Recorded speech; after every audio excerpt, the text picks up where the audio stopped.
I was lucky enough to obtain a position at Methodist Richardson where I'm the director of nursing there. And they allow me a lot of freedom for creation of programs and things of that nature. And chemical addiction is one of those programs.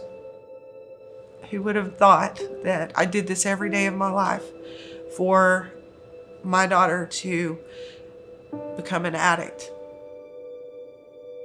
I would describe addiction as like holding your breath and holding it as long as you can. You have every fiber of your being needs to take a breath.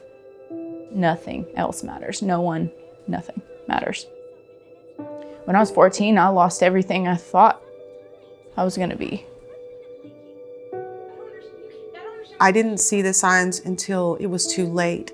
Lots of withdrawing to the room. No hugs anymore.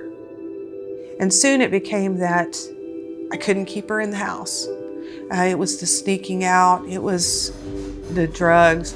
It was just blatantly obvious, and she didn't really care.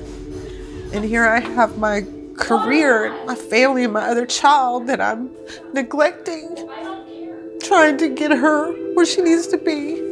I told her I wasn't doing it anymore, and she left that day. I was homeless and things changed very rapidly. And I was living in this pickup. I'd sleep in the Walmart parking lot. I had my specific spot in the Walmart parking lot that I would go to every night. Drugs, alcohol, all over the place, all the time. And it stayed that way for 3 years. When I tried the harder drugs the first time, it was like a light switch. There was no going back from then. I didn't know where she was. I couldn't help her.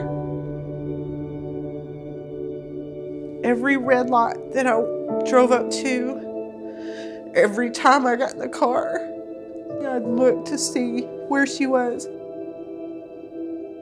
I realized that she had to lose me.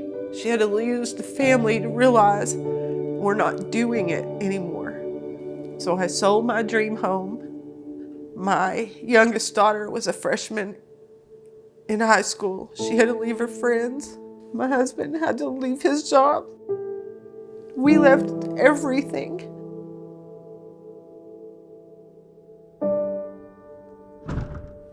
I got involved in a pretty scary group. I grew through the ranks and I was very good at what I did. I lived for the rush, not just the drugs anymore, the rush.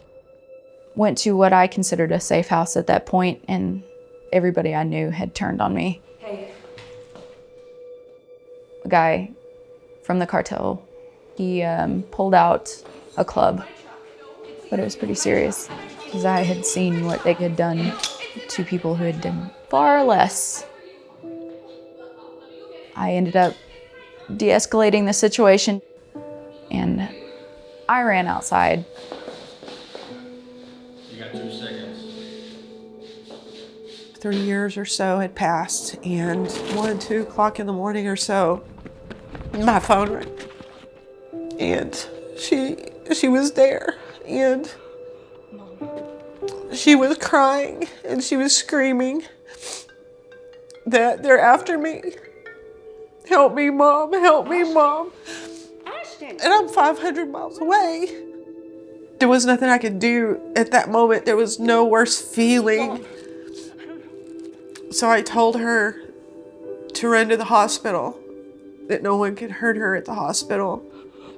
And she kept screaming, they're gonna kill me, they're gonna kill me. And she dropped the phone, and I lost her.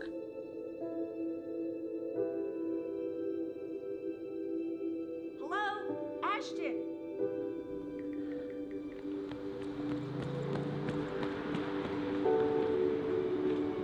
I made it to the hospital, and I'd never felt so safe.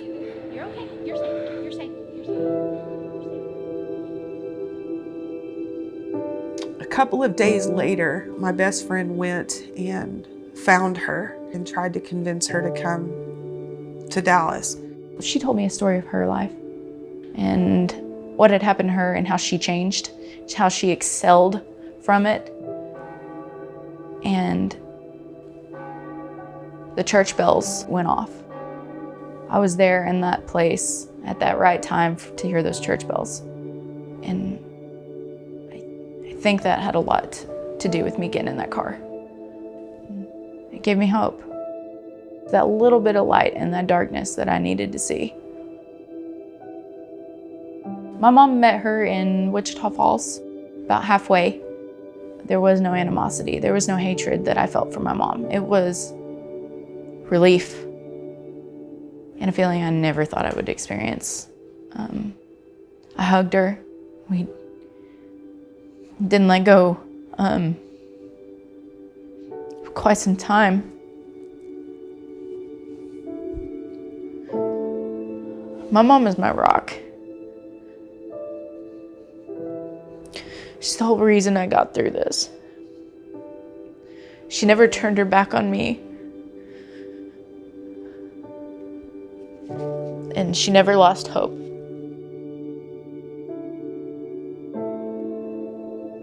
My daughter went to what we call our intensive outpatient program and did extremely well.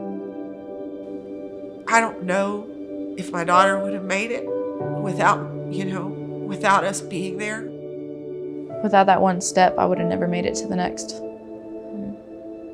Definitely had an impact, because when I walk into my mom's hospital, I still see friendly faces that don't judge me. They don't judge me because they know I'm an addict. They don't look at me any differently. They aren't surprised that I'm clean because they knew I could do it. A Methodist, and the program that they have, it's invaluable. They can help so many people, and they do help so many people. That's my favorite thing about being in recovery, is that I can give back, I can help others. And it's not just in recovery that I can help people every day, everywhere I go. That gives me joy.